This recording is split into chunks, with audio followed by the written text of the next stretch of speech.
To lay it all out, the SNP have had an election, and I guess the question is, why did Sturgeon do this to us? Elijah, as an SNP member, what the fuck made this happen?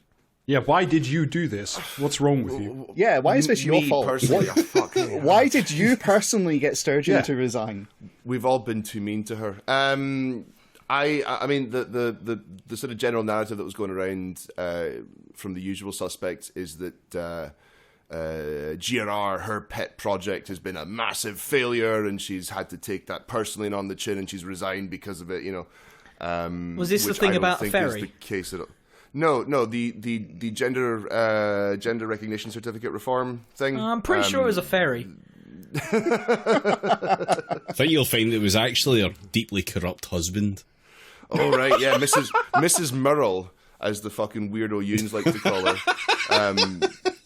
Just completely bizarre. Small-time behaviour, right? I mean, like, that's what gets me. So many of these people have, like, such a massive small-time kind of obsession with like, minor issues. Like, okay, sure, maybe some money going unaccounted for is a little bit eyebrow-raising, but that kind of thing happens like in every single government, in every single political party. There's the amounts of money that you deal with when you're running a country are like so,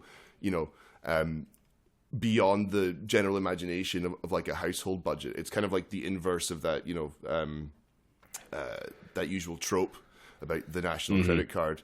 That it's just such a small issue, and it's the same thing with the ferries, right? Like every country has infrastructure projects that end up being, taking too long, end up being over budget. They used to moan about the actual Holyrood Parliament. Yeah, right. The building, you mean? Yeah. The actual building took too long to build, and it was too expensive. So yeah, folk are clearly trying to pin any kind of sort of weird conspiratorial fantasist narrative that they can on her resigning. My general feeling is that how long has she been in some position of power, 8 years. right? Like either as, that's a long fucking time. Right, and I don't think there's really a good time to resign as First Minister. Do you do it just before an election? Do you do it after an election? When's the next one? Is it next year? Yeah. Oh, I don't know. Fucking Scott. No, the next Westminster one's next year. Yeah, the next Westminster one's next year, and then the next Holyrood one's like 3 years out, I think, 4 years. Yeah, that's a nice amount of time before the Scottish election to retire, right? Like, I mean, you don't throw things into tumult. From my idiot perspective, all I could see was she's getting out while the getting is good, which is a fucking rarity among politicians.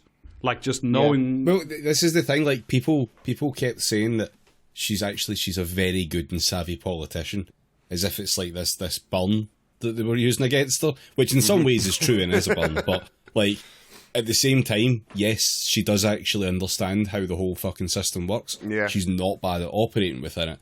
And if I was like fully aware that I was rapidly approaching a fucking brick wall, I would get off the train. Well, we'll get to that, David. We'll get to that.